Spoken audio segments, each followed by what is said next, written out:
지난 주말에 코스모스 축제가 열린다는 뉴스를 들었는데 곧이어 주말에 비가 온다는 소식도 전해졌습니다. 뉴스를 들으면서 언뜻 작은 꽃 하나가 흔들리는 아름다운 모습을 볼 수 있는 기대가 뜻하지 않게 무너질 수 있다는 것을 배울 수 있었습니다.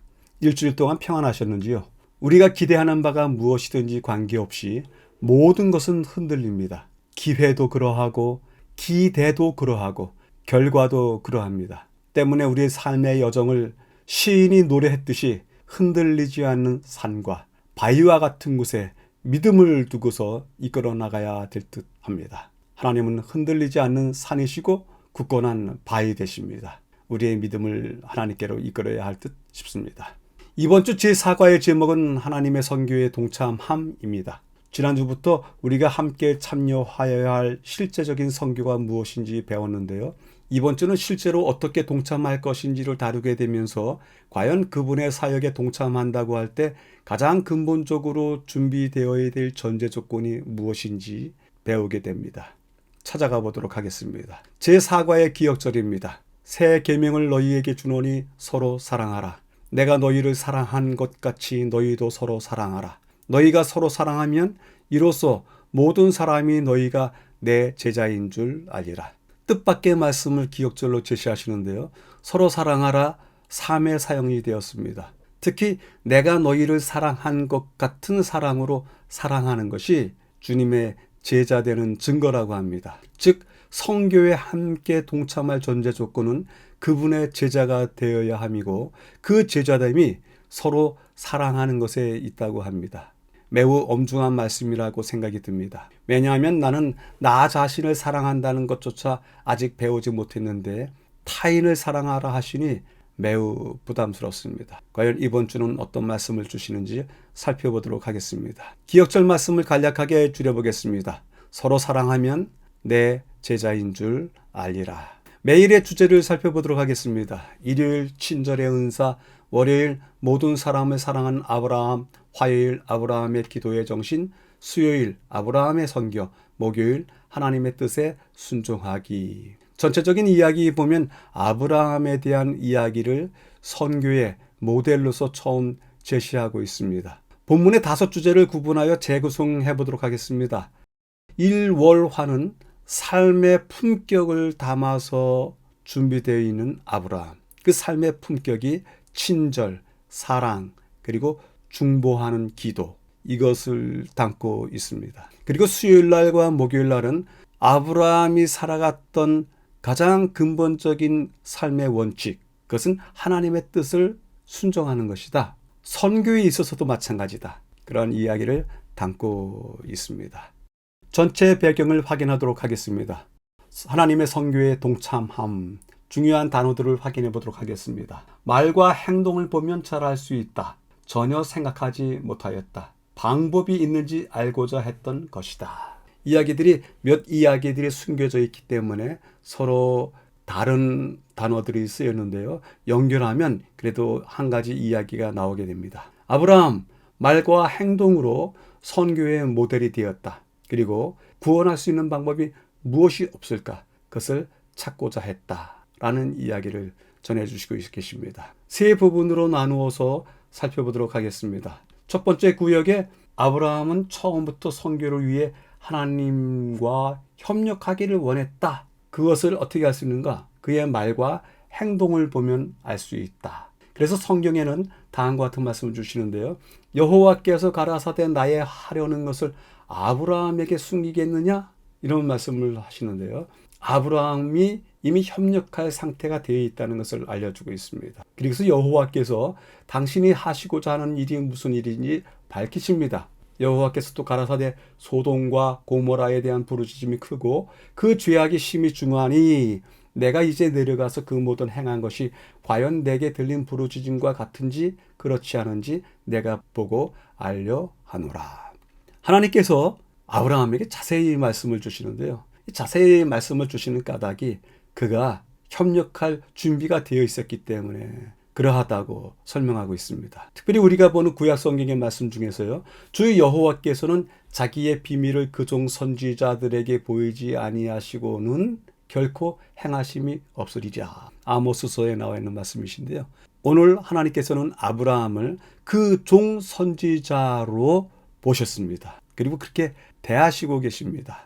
그러한 중에 아브라함이 경험했던 일을 소개하고 있는데요. 그것은 대낮에 새 나그네를 맞이하는 일입니다. 아브라함은 한낮의 더위 가운데서 3명의 나그네를 보았다. 그리고 이 나그네 본 것에 대한 이야기를 인용문을 쓰고 있는데요.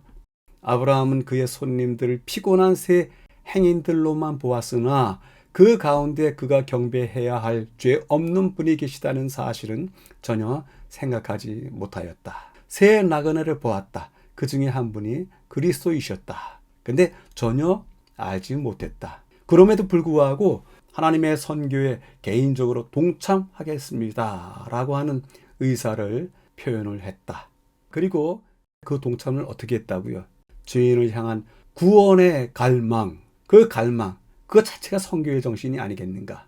그 엄청난 죄인들일지라도 하나님께서는 구원하실 방법이 있지 않는가? 그리고서 그 구원의 방법을 하나님께 갈망하고 있습니다. 간구하고 있습니다. 그것이 바로 선교의 정신이다. 선교의 정신의 출발이다. 맞습니다. 그러한 정신에서부터 하나님의 선교는 시작이 됩니다. 전체 배경을 요약해 보도록 하겠습니다. 상황, 처음부터 참여를 원했다. 진척 상황을 보고 난 다음에 거기에 동참하겠습니다가 아니고 처음부터 이 일에 참여하겠습니다 라고 이야기를 했다. 그리고 나그네들을 대접했다. 그러한 가운데서도 나그네를 대접하고 해야 할 일을 하고 있었다. 자기의 상황이 긴급하고 급박한 일이라면 나그네를 대접하는 일은 두 번째로 미뤄도 되지 않을까요? 근데 그것이 먼저 해야 될 일이라 생각하고서 나그네를 대접했다. 일상의 일에 있어서의 의무를 다했다. 세 번째는요. 기도와 중보로 사역에 동참했다. 이 세 가지 내용이 전체 배경이고 이 전체 배경 속에서 각 부분에 대해서 확대해서 풀어주는 것이 이번 주 교과 내용입니다. 여쭤보겠습니다. 내 주위에서 일어나는 일들, 나의 감정은 어떠한가? 이렇게 여쭤보는 이유가 있습니다. 새벽녘에 앰뷸런스가 지나갑니다. 잠속에 언뜻 그 소리를 들었습니다. 그러할 때 어떤 생각이 드는가요? 새벽에 너무 시끄럽다. 불행한 일이 생겼나 보다. 무슨 사고가 났나 보다. 그 정도까지 생각하고 지나가는데요. 어떤 글에서는 다음과 같이 이야기합니다. 그 정도로 생각하고 지나가지 말자. 새벽녘에 응급차가 급하게 사이렌 소리를 내면서 달려가는 것은 누군가는 위기에 찬 순간일 것이다. 그 소리를 듣거든 일어나서 기도해줘라. 내 주위에서 일어나는 일들에 대해서 나의 관심, 나의 주의, 나의 참여, 그런 것들에 대해서 중요한 교훈을 주는 것 같습니다. 본문에 나와 있는 이야기를 여러분들하고 같이 생각해 보려고 하는데요. 아브라함은 그의 손님들을 피곤한 새 행인들로만 보았으나 그 가운데 그가 경배해야 할 죄 없는 분이 계시다는 사실은 전혀 생각하지 못했다. 이렇게 정언하는데요. 피곤한 새 행인에 대한 이야기, 그 중에서 경배해야 할 분이 계셨다. 그럼에도 불구하고 전혀 생각하지 못했다. 이렇게 적어놓은 것에 대해서 질문을 해보려고 합니다. 비록 본 문장에 대한 해석이 혼란스럽거나 쉬 이해가 되지 않더라도 이제까지 받아들였던 선입견을 잠시 적고서 살펴보도록 하겠습니다. 우선 여쭤보겠습니다. 아브라함이 그의 앞에 서 있는 세 나그네 중에 한 분께서 여호와의 사자이시요 그의 여행의 최종 목표를 성취하실 그리스도이신 것을 알았다면 어찌하였을까요?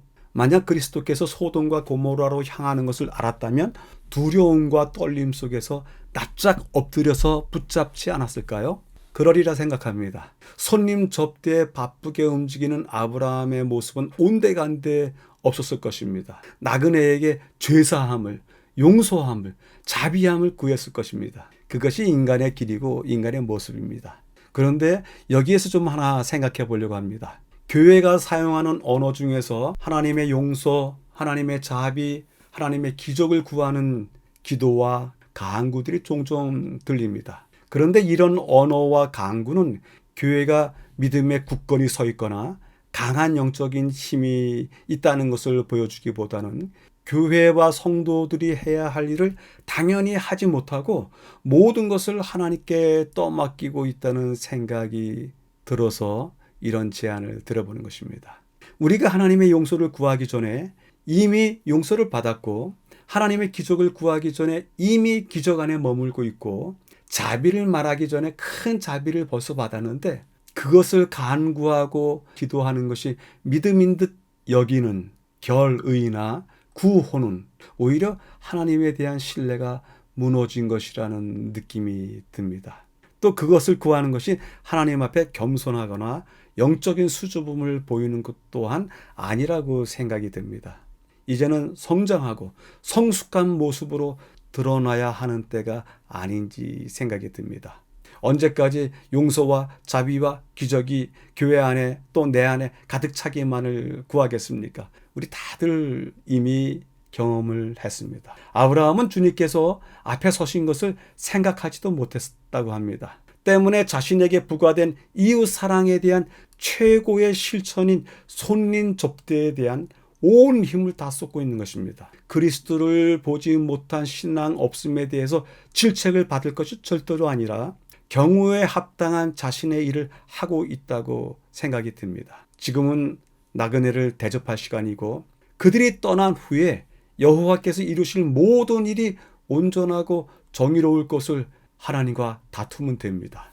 이제는 우리의 마음속에 있는 진리가 만들어낸 신념으로 선과 악에 대해서 말하고 하나님께서 승리하시리라는 확고한 믿음을 지니고 살아계신 하나님을 증거하는 증인이 되어야 할 때가 아닌가 생각이 듭니다. 여러분들이 그러한 믿음을 보이실 만한 많은 경험을 하셨고 많은 믿음을 가지셨습니다. 그러기에 이제는 하나님께 구하는 용서와 자비와 기적보다는 나의 믿음과 나의 온 삶을 다해서 보이는 손님 젖대, 그리고 이웃을 사랑함, 그들을 위해서 기도하는 일, 이런 것들이 채워지기를 바라봅니다. 첫째 날입니다. 친절의 은사. 중요한 단어들을 찾아보도록 하겠습니다. 언제나 낯선 이들을 환대하는 사람이었을 것이다. 환대하는 것이었다. 주변 사람들에게 복이 되고 그의 시를 통해서 세상에 복을 주기 위한 것임을 이해했다. 첫째 날 아브라함의 특성에 대해서 이야기하고 있는데요. 그 특성을 친절의 은사를 받았다 설명을 하고 있습니다. 낯선 이에게 다가서서 환대하는 것, 그것은 그들에게도 복이 되지만 그렇게 하는 사람을 통해서 하나님께서 세상에 복의 통로로 삼으셨다. 아브라함이 바로 그런 사람이다. 낯선 이에게 다가서서 환대하는 것, 모든 신앙인들의 의무라고 생각이 듭니다. 구역을 나눠서 확인해 보도록 하겠습니다. 아브라함은 한낮에 불더위 속에서 장막 입구에 앉아 있었다. 마물의 주변 지역이 모래사막은 아니지만 돌사막입니다. 그러한 돌사막길을 건너서 오는 이 나그네들은 갈증이 날 수밖에 없습니다. 성지 탐사에 갔을 경우 몇몇 지역을 제외하고서는 하루 온종일 물통을 들고 다녀야 됩니다. 목이 마릅니다. 너무 뜨겁습니다. 그것을 잘 아는 아브라함, 장막 입구에 앉아 있었다. 이례적인 행동일 수 있다? 왜냐하면 그 시간대에는 누구나 신선한 바람을 찾아서 그늘 밑에 있는데, 그럼에도 불구하고 아브라함은 지나가는 사람을 돕기 위해서 더위를 견디면서 장막 입구에 서 있었다. 그리고 3명의 여행객을 보았다. 언제나 낯선 이들을 환대하는 사람이 아브라함이었기 때문에 아브라함은 낯선 이들을 향해서 달려나갔다. 물을 조금 가져오게 하사 당신들의 발을 씻으시고 나무 아래에서 쉬소서. 내가 떡을 조금 가져오리니 당신들의 마음을 상쾌하게 하신 후에 지나가소서. 당신들이 종에게 오셨음이니. 이런 이야기를 할 수 있는 마음은 어떤 마음일까요? 나그네들을 맞이하기 좋아했고 대접하기를 좋아하는 사람이었습니다. 아브라함이 왜 그렇게 했을까? 아브라함은 이교와 우상숭배, 다신교로 가득한 세상에서 하나님에 대한 지식을 모든 사람에게 나누어 주는 것이 자신의 사명이다, 이렇게 알고 있었습니다. 하나님을 나누는 것이죠. 하나님을 나누는 가장 직접적인 방법이 무엇이다? 낯선 이들이 등장한 바로 그 순간 그들을 환대하는 것, 누구든지 환대하는 것, 그들이 요구하기도 전에 그들의 필요를 채워주는 것. 그것이 하나님에 대한 지식을 알려주는 방법이다. 우선은 인용문을 먼저 읽도록 하겠습니다.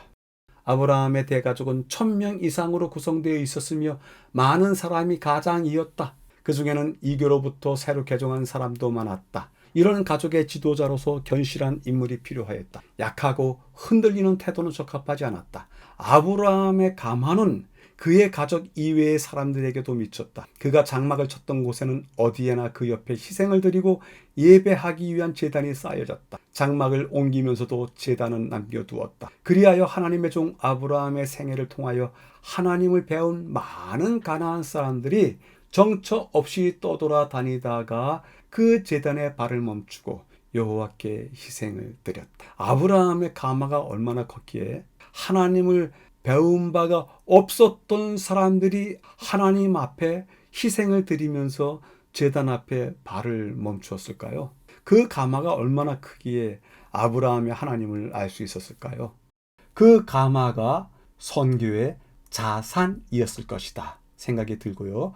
세상에 복을 주는 사명, 자신이 복의 통로가 되는 사명, 그것을 이루는 길로서 아브라함은 그가 머물던 곳, 그가 만나던 사람들에게 깊은 감화를 끼쳤습니다. 교훈은 이렇게 말씀을 주십니다. 성경은 손님 대접하는 정신을 실천하도록 많이 강조하고 있다. 성경은 그 정신의 발휘를 하나의 의무로 명령할 뿐만 아니라 이 미덕의 실천에 대한 많은 아름다운 장면들과 거기서 연유되는 축복들을 알려준다. 그것들 중 가장 첫째가 하는 것이 아브라함의 경험이다.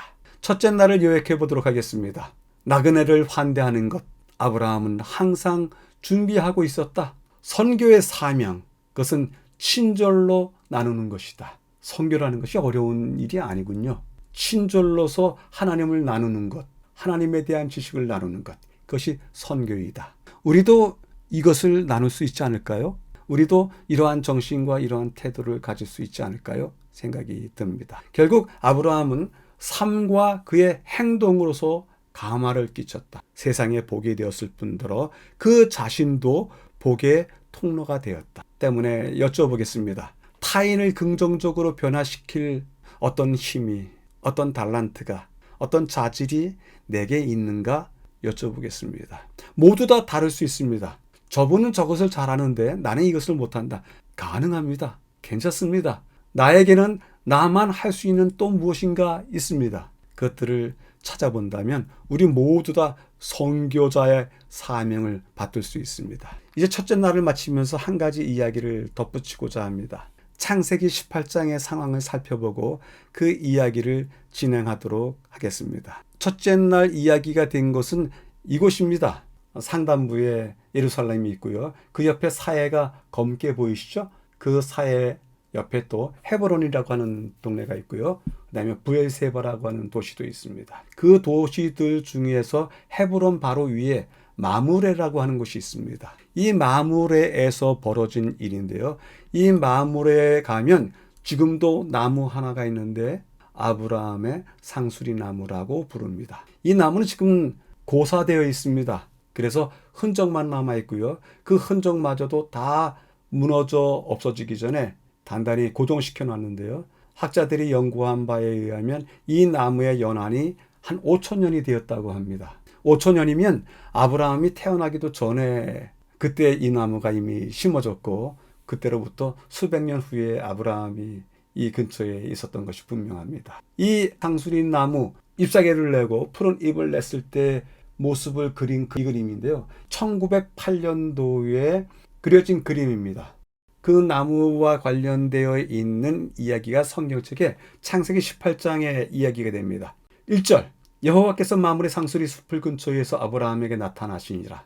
2절 눈을 들어본 즉 사람 셋이 맞은편에 섰는지라. 9절 그들이 아브라함에게 이르되 내 아내 사라가 어디 있느냐. 22절 그 사람들이 거기서 떠나서 소돔으로 향하여 가고 아브라함은 여호와 앞에 그대로 섰더니. 이 1, 2, 9, 22절을 읽은 까닭은 무엇이냐면 그날 있었던 상황을 알려주려고 읽었습니다. 18장 1절하고 22절에 의하면 여호와께서 함께 계신 겁니다. 1절에서부터 마지막 절까지 하나님께서 계신 것이 보입니다. 근데 그 가운데 새 나그네가 나타나고 주님께서 사라에게 내년 이맘때쯤은 아이를 낳을 것이다 하고 그 이야기를 장막 뒤에서 들었던 사라가 웃습니다. 하나님께서 왜 웃냐 이렇게 물어보십니다. 그런 에피소드가 그 안에 있습니다. 그래서 사실 창세기 18장은 두 장면이 겹쳐 있습니다. 하나님과 함께 있는 장면, 그 장면 속에서 새 나그네가 지나가기 때문에 새 나그네를 맞이하는 아브라함의 모습, 그들과의 대화, 이것이 그 안에 있습니다. 그러한 상황 때문에 탈무드에는 다음과 같이 이야기합니다.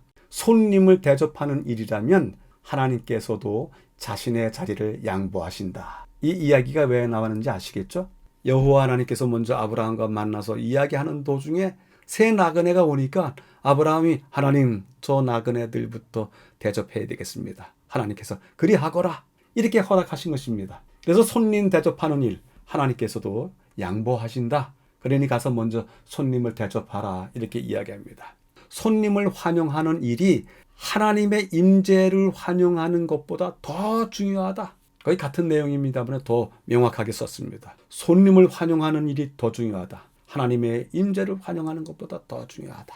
우리가 손님을 그렇게 대접했던 일이 있는지 한번 스스로 물어보게 됩니다. 그 다음에 나그네를 대접하는 일에 대해서 여러 이야기들이 있는데요. 나그네를 대접하는 일은 유대인의 도덕적 의무 중에 하나이며 유대인이 계승해온 가장 중요한 가치 중에 하나이다. 구걸하러 온 사람에게일지라도 공손히 대접하여야 한다. 왜냐하면 그의 곁에 하나님께서 함께 서 계시기 때문이다. 손님 배웅에 최선을 다해야 한다. 이런 친절에 대한 보상에는 한이 없기 때문이다. 본문에서 아브라함의 대가족은 1000명 이상이었다. 이런 표현을 쓰는데요. 가나안 땅에 정착하게 되는 그 과정에서 이렇게 많은 사람들이 함께 움직였다고 생각을 해보셨는지요? 근데 대가족이 1000명 이상인 거 맞습니다. 창세기 14장 14절에 아브라함이 그 조카의 사로잡혔음을 듣고 집에서 길리고 연습한 자 318인을 거느리고 단까지 쫓아갔다. 집에서 길리고 연습한 자, 이 표현은 영어 성경책이나 또 본문 성경책에 보면 그의 집에서 태어나서 그의 집에서 자란 종들, 훈련된 종들, 그들이 318인이었다 이렇게 이야기합니다. 한 가장이라고 생각할 때 그 가장 숫자만큼에다가 세 식구, 네 식구, 전체가 네 식구이다 이렇게 곱하면 이미 1000명이 훨씬 넘는 숫자가 됩니다. 그렇기 때문에 교육 187페이지에 아브라함의 대가족은 1000명 이상이었다 하는 그것은 근거가 있는 말씀이었습니다. 둘째 날입니다. 모든 사람을 사랑한 아브라함 살펴보도록 하겠습니다. 구분 없는 모두를 향한 사랑으로 가득했다. 모든 사람을 구원하기를 원했다. 그는 사람이 회개하면 언제라도 하나님께로 돌아갈 수 있음을 알고 있었다. 아브라함의 생각의 대상으로서의 사람, 그 사람들은 구분이 없는 것입니다. 그리고 그 사람들 누구든지 구원받았으면 하는 생각을 가지고 있었습니다.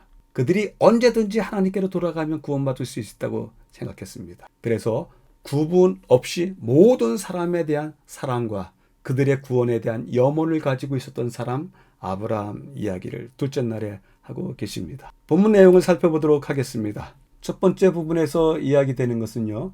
모든 사람들에 대한 사랑이다 이야기를 하고 있는데요. 소돔과 고모라 사람들, 그들의 가치관과 거리가 먼 사람들이었다. 그의 마음은 인종, 성별, 언어, 종교의 구분 없는 모두를 향한 사랑으로 가득했다. 내 생각과 다른, 내 가치관과 다른 사람을 사랑한다는 것, 그것이 그렇게 쉬운 일은 아닌데도 불구하고 아브라함은 그렇게 했습니다. 하나님께서 아브라함에게 소돔과 고모라를 멸망시키시겠다 계시하였을 때 아브라함의 마음은 어떠했을까요? 여호와께서 또 이르시되 소돔과 고모라에 대한 부르짖음이 크고 그 죄악이 심히 무거우니 내가 이제 내려가서 그 모든 행한 것이 과연 내게 들린 부르짖음과 같은지 그렇지 않은지 내가 보고 알려 하노라. 여호와께서 이런 선포를 하셨을 때 아브라함의 마음은 짓눌렸을 것입니다. 왜냐하면 그 죄악이 심히 무거운 거 압니다. 부르짖음이 얼마나 큰지도 압니다. 그런데 이제는 여호와께서 직접 확인하신다고 하십니다. 아브라함의 입장에서는 조금이나마 더 그들과 가까이 있을 시간이 필요하고 기회가 필요하다고 느꼈을 터인데 이제는 그들이 갖고 있는 죄악이 극에 달했기 때문에 정리해야 될 시간인 것입니다. 가치관이 다를지라도 모든 이를 사랑한 아브라함이 그 사람들이 얼마나 패역하고 사악한지 잘 알고 있습니다. 그래서 주께서 이같이 하사 의인을 악인과 함께 죽이시면 부당하오며 의인과 악인을 같이 하심도 부당하니이다. 세상을 심판하시는 이가 정의를 행하실 것이 아닙니까? 소돔과 고모라의 죄인들을 향한 아브라함의 깊은 고민, 그 고민 속에서 주님, 지금은 그렇게 하지 마십시오. 그렇게 하시지 마십시오. 절대로 그렇게 하시면 안 되십니다. 그들에게 조금이라도 더 기회를 주셔야 됩니다. 하는 그러한 심정으로 읽혀집니다. 패역하고 사악한 사람, 그들일지라도 한 인간으로서 그들을 사랑하는 마음이 깊이 있었던 것입니다. 아브라함의 본을 배우지 못한 것에 대해서 마음에 짐이 있습니다. 아브라함은 소돔과 고모라 사람들이 회개할 기회를 갖게 되기를 바랬던 것입니다. 하나님, 그들에게 가시는 것 좋습니다. 그러나 그들에게 기회를 주셔서 돌아올 수 있는 기회를 한 번만 더 주십시오. 말씀은 하시되 또 한 번 기회를 주십시오. 혹시 그런 방식으로 아브라함이 다가서지 않았는가 생각이 됩니다. 아브라함이 이렇게 계속해서 그 사악한 패역한 소돔과 고모라 사람들일지라도 하나님에게 그들을 위해서 간구하는 마음을 버리지 못하는 까닭은 아브라함의 사랑이 깊기 때문에도 그러하지만 그것이 근본적인 원인은 아닙니다. 아브라함은 개인적인 경험을 통해서 알고 있었는데 인류에 대한 하나님의 사랑이 그 이상으로 크다라는 것을 근거 삼고서 간구했던 것입니다. 하나님은 어떠한 죄인들일지라도 그 큰 사랑으로 그들을 용서하실 것입니다. 아브라함이 그 큰 사랑을 이해하고 있었고 자신도 가지고 있었습니다. 사람에게 생명이 있는 한 구원의 희망이 있다는 것을 알고 있었기 때문에 하나님께 기도했을 것입니다. 그들의 생명이 살아있도록 그들이 돌아올 수 있는 마지막 순간까지 기다려 주십사 간절히 바라고 있었을 것입니다. 교훈의 말씀은 다음과 같이 주시고 있습니다. 그 믿음의 사람은 소돔 거민을 위하여 탄원하였다. 한때 그는 그들을 칼로 구원한 일이 있었으나 이제는 그들을 기도로서 구원하고자 노력하였다. 롯과 그의 가족은 아직도 그곳에 살고 있었다. 그들을 엘람 사람들에게서 구원하였던 아브라함의 이기심 없는 사랑은 만일 그렇게 하는 것이 하나님의 뜻이라면 그들을 하나님의 심판의 폭풍 가운데서 구원하고자 하였다. 둘째 날을 요약해 보도록 하겠습니다. 가치관이 다른 사람이 있다. 그럼에도 사랑하라. 패역한 사람, 사악한 사람이 있다. 그가 패역하고 사악하더라도 사랑하라. 모든 사람을 사랑하라. 그 이유는 하나님이 그들을 사랑한 것, 그것에 바탕하여야 하기 때문이다. 그래서 여쭤봅니다. 내가 사랑할 수 없는 대상이 있습니까? 그러면 저 사람은 내가 사랑할 수 없다라고 정해놓은 그 장벽은 무엇입니까? 우리 마음속에 갈등하고 있을지도 모르기 때문에 우리 스스로가 묻고 대답해 보시게 되기를 바랍니다. 셋째 날입니다. 아브라함의 기도의 정신 살펴보도록 하겠습니다. 사람들을 위해 하나님 앞에서 중보하는 사람, 간절하고 진실했다. 죄인들을 회심하게 하는 것은 성령이시다. 참된 마음으로 중보하다. 우리의 종교적인 용어에 있어서 참된, 진실한 이런 용어들은 종교적인 언어로 매우 순수한 언어입니다. 그런데도 불구하고 많은 경우 이 참되다, 진실하다라고 하는 용어를 사용해서 자신의 의견을 표현하고 훗날 그것이 실패한 모습으로 나타나고 이러하기 때문에 우리가 참되다, 진실하다라고 하는 용어를 써서 이야기할 때일지라도 참된지 진실한지 잘 모를 때가 있습니다. 그러나 우리가 한 개인으로서 하나님 앞에 설 때는 우리 자신이 무엇인지 가장 잘 알기 때문에 참되고 진실하게 하나님 앞에 서야 되지 않을까. 아브라함이 그런 것을 보여주고 있지 않나 생각이 듭니다. 확인하도록 하겠습니다. 아브라함, 중보자이신 예수님의 표상으로 행동한 것이다. 기도의 사람, 중보의 사람, 아브라함. 그는 예수님의 흔적을 보여주고 있다. 두 번째 부분에서는요, 소돔과 고모라 그리고 주변의 다른 도성의 주민들 역시 아브라함의 진실함, 그 참됨, 그것을 보았고 아브라함의 사랑을 보았다. 그 문장 중간에 이야기를 함께 보도록 하겠습니다. 소돔 왕이 아브라함에게 이르되 사람은 내게 보내고 물품은 네가 가지라. 이것은 그의 백성에 대한 이 왕의 사랑을 보여준다. 아브라함의 성품의 가장 큰 특징이 사랑이었기 때문에 그는 소돔과 고모라의 왕들을 사랑했고 그들과 백성을 위해 기도했다. 멸망하는 영혼에 대한 사랑이 아브라함의 기도에 힘을 불어넣었다. 아브라함이 주변 성읍 사람들과의 관계에 있어서도 그렇게 보였다. 그것의 증거가 소돔 왕이 이야기했던 것에도 나타난다. 멸망해가는 영혼에 대한 사랑, 아브라함의 기도에 힘을 불어넣었다. 이야기를 하고 있습니다. 다른 도성의 주민들 역시 사랑하자. 줄여볼 수 있겠고요. 마지막으로 세 번째 문단에서는 그런 이야기가 나옵니다. 특별히 중보기도 없이 우리의 선교는 성공할 수 없다. 누군가를 만나거나 설교를 하거나 성경 공부를 한 후에는 만났던 사람들을 위해서 기도해야 된다. 하나님께서는 우리가 만났던 사람들을 위한 우리의 기도에 귀를 기울이시고 계신다. 그들의 마음을 움직이게 하신다. 친구나 죄인을 회심하게 하는 것은 우리의 말이나 유창함에 따라 있는 것이 아니다. 성령께서 그렇게 하신다. 그렇기 때문에 우리가 만났던 각 사람에 대해서 개인적으로 기도하자. 어떤 사역에 대한 뒷일 감당해야 될 부분입니다. 이러한 부분들이 우리에게도 여전히 있게 되기를 바랍니다. 교훈의 말씀이십니다. 사람들을 방문하여 그들과 이야기하고 기도하고 마음을 나눔으로써 그대들은 사람들의 마음을 얻게 될 것이다. 이것이 그대들이 할 수 있는 최고의 선교 사업이다. 이 일을 하기 위하여 그대들을 확고하고 꾸준한 믿음, 불굴의 인내, 그리고 영혼들에 대한 깊은 사랑이 필요하다. 셋째 날을 요약해 보도록 하겠습니다. 중보하는 사람 아브라함, 주님을 예표하고 있다. 자기 경계를 넘는 사람, 모두를 사랑하는 아브라함이다. 만났던 사람들 모두를 위해서 기도한다. 그들의 안녕을 위해서, 그들의 구원을 위해서, 그들의 내일을 위해서, 또 다른 만남을 위해서, 또다시 만날 것을 위해서 기도하는 사람 아브라함. 우리가 여전히 배워야 될 태도이라고 생각이 듭니다. 우리의 삶에서 그리스도를 나타내는 흔적이 있는가 여쭤보게 됩니다. 넷째 날 이야기입니다. 아브라함의 선교.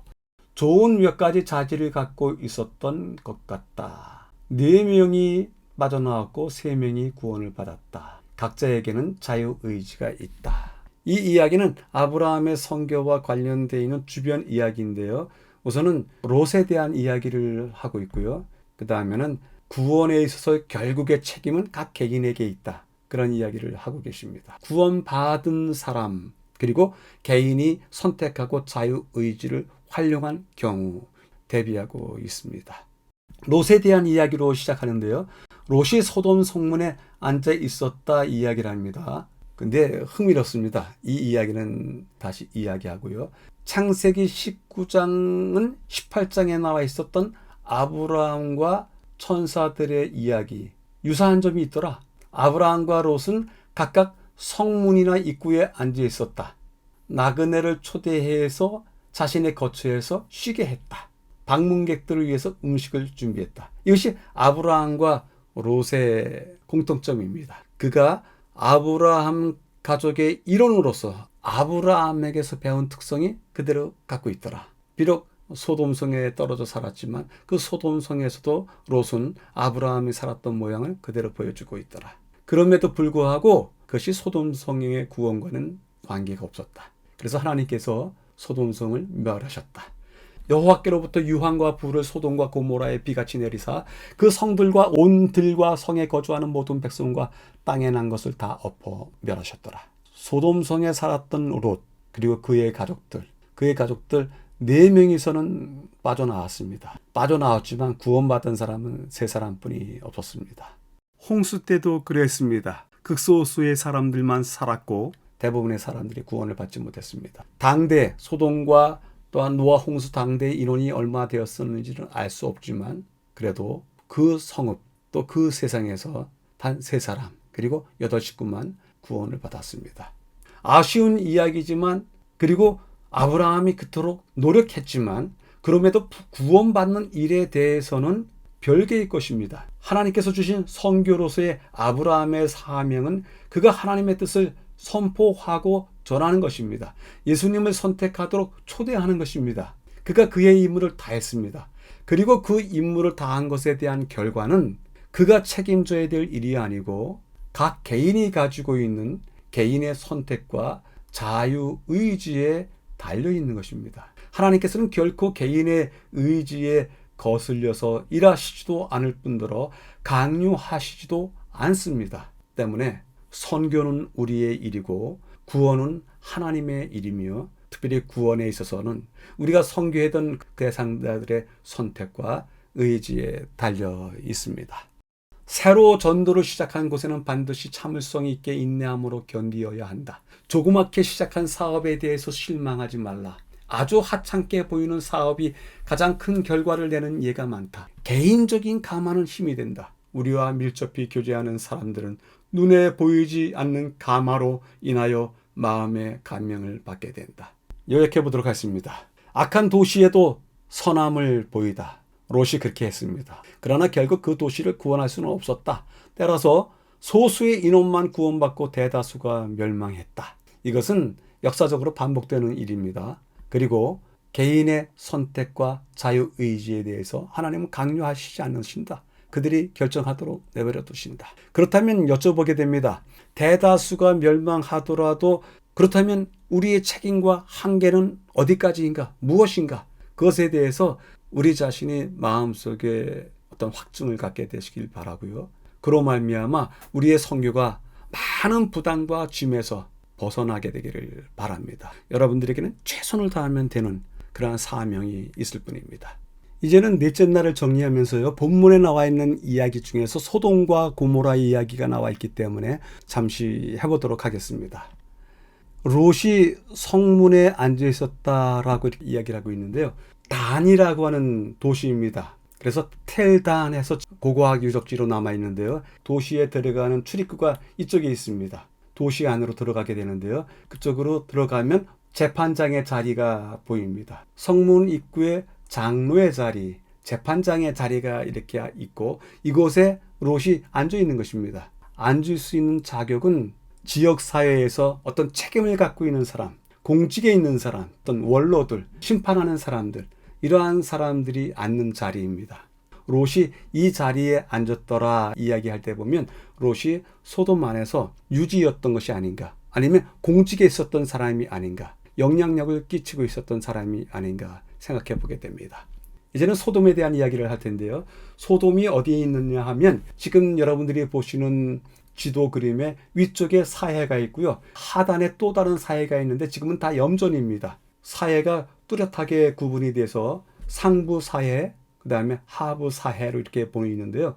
그 가운데 지점에 빨간 표시로 크게 해놓은 곳이 있습니다. 바브 에드드흐라라고 하는 고고학 유적지인데요. 이것이 성경이 이야기하는 소돔이 아니겠는가. 소돔이 몇 군데 지목되어 있습니다. 그러나 여러 장소가 있지만 이 장소가 거의 확실하지 않겠는가 대부분 그렇게 보고 있는데요. 그것을 가보도록 하겠습니다.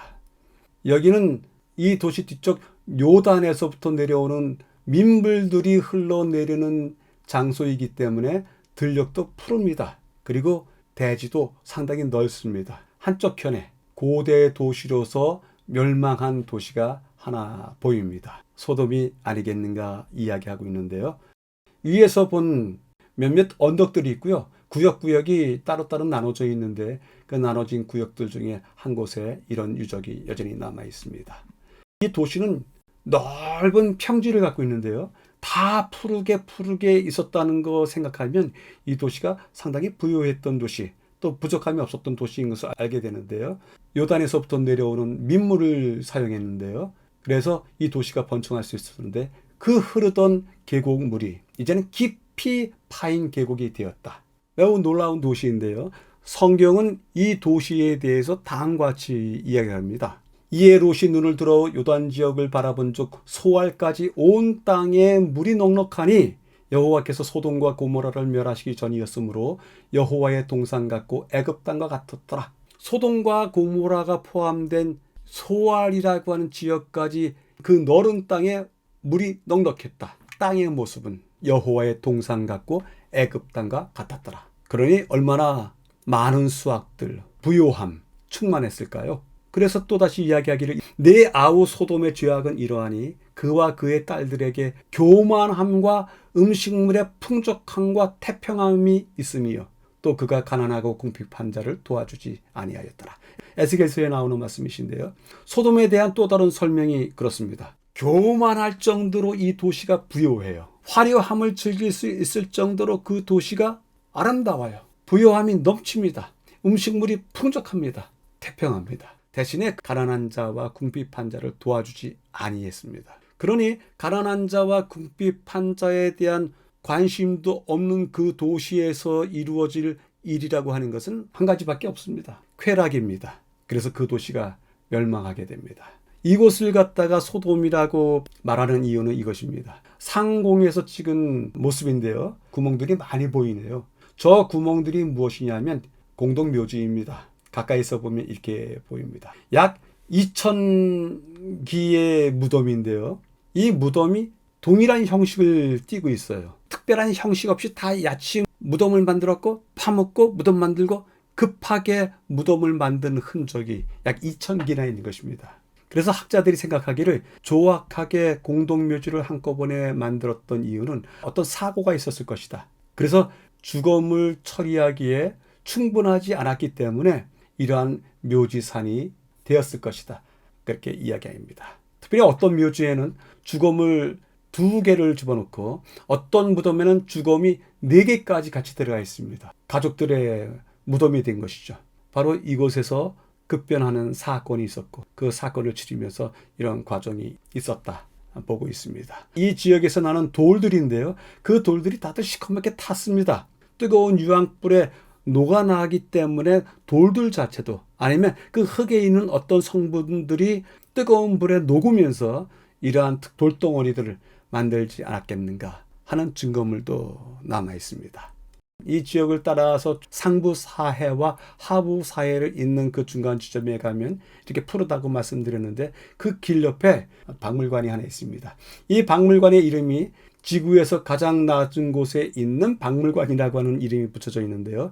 이 박물관에 들어가면 이 부근 지역에서 고고학자들이 발굴하면서 캐냈던 많은 유류품들이 그냥 보여주고 있습니다. 전시되어 있습니다. 이 박물관에서 고개를 들어서 위를 쳐다보면 또 다른 조그만 하나의 기념비적인 장소가 있는데요. 비잔티움 시대 때 수도사들이 이곳에서 수도 생활을 했던 곳이라고 하는데요. 건물들의 흔적이 남아 있는데요. 롯의 동굴입니다. 롯이 그 2 딸과 함께 피했던 동굴이라고 알려졌습니다. 실제로 그 동굴이다 이렇게 이야기하지 못하지만 이 사해 지역에서 발견되는 독특한 동굴이기 때문에 그 이름을 그렇게 붙였습니다. 들어가면 별거 없습니다. 단지 2-3 사람이 함께 지낼 수 있는 좁은 공간 이외에는 다른 것이 없습니다. 5째 날로 넘어가도록 하겠습니다. 하나님의 뜻에 순종하기. 중요한 단어들을 이미 본문에서 굵은 글씨로 검은 글씨로 써놨는데요.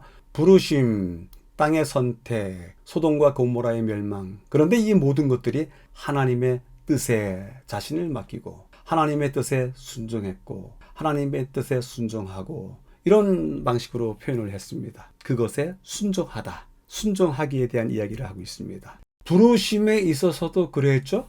하나님의 음성을 무시할 수도 있었다.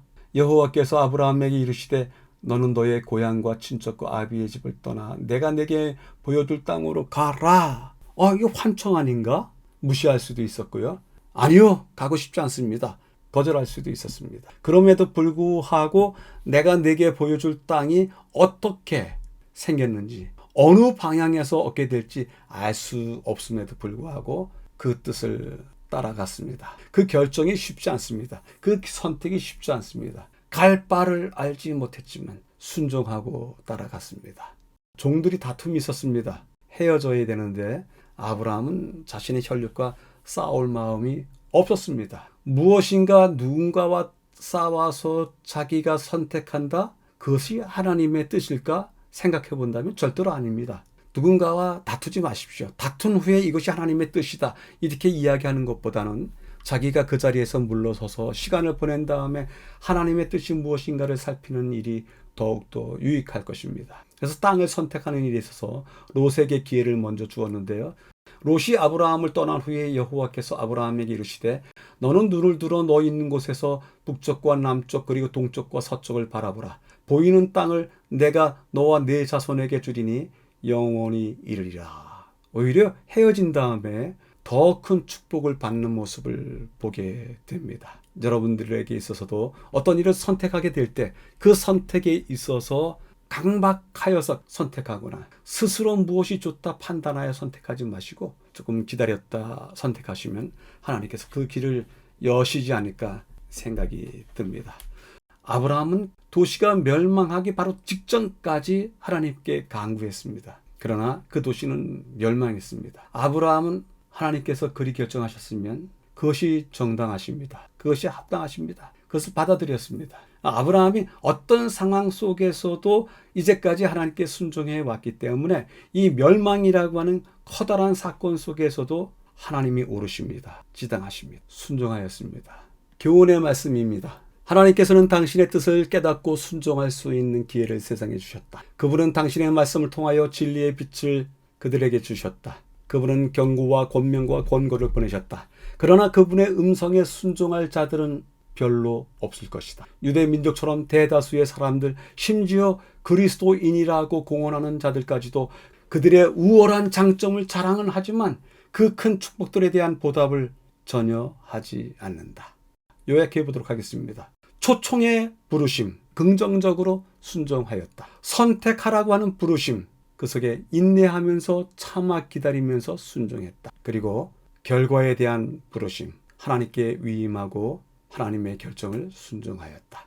초청에 있어서도 그렇고 선택에 있어서도 그렇고 최종 결과에 있어서도 아브라함은 하나님께 순종하는 사람으로 남아 있었습니다. 그래서 여쭤봅니다. 우리가 하나님의 뜻에 순종하지 못한다면 그 이유는 무엇일까요? 더 깊은 연구를 위해서입니다. 두 곳을 확인해 보도록 하겠는데요.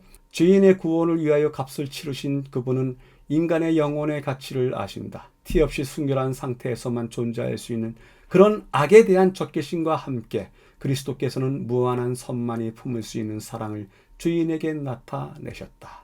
두 번째 부분입니다. 그의 가만은 저절로 이웃 사람들에게 퍼져나갔다. 그의 생활과 품성은 우상 숭배자들과 현저하게 달라 참된 신앙을 위하여 큰 가마를 끼쳤다. 하나님께 대한 그의 충성심은 확고부동한 동시에 그의 친절과 자비심은 사람들의 신임과 우위를 두텁게 하였고 그의 꾸밈 없는 위대함은 존경과 영예를 차지하였다. 아브라함에게서 배워야 될 모든 특성을 이 두 번째 문장에서 다 배우는 것 같습니다. 여러분 확인해 보시고 마음속에 담아두시게 되길 바랍니다. 자신에게 질문하기를 해보도록 하겠습니다. 하나님의 성유를 위하여 부르심을 받은 자로서 제일 먼저 갖추어야 할 자격들은 무엇인가? 나만이 가지고 있는 특성도 찾아보시고 우리 모두가 함께 생각해 보아야 될 특성들도 찾아보시게 되기를 바랍니다. 오늘의 교과를 세 줄로 요약해 보도록 하겠습니다.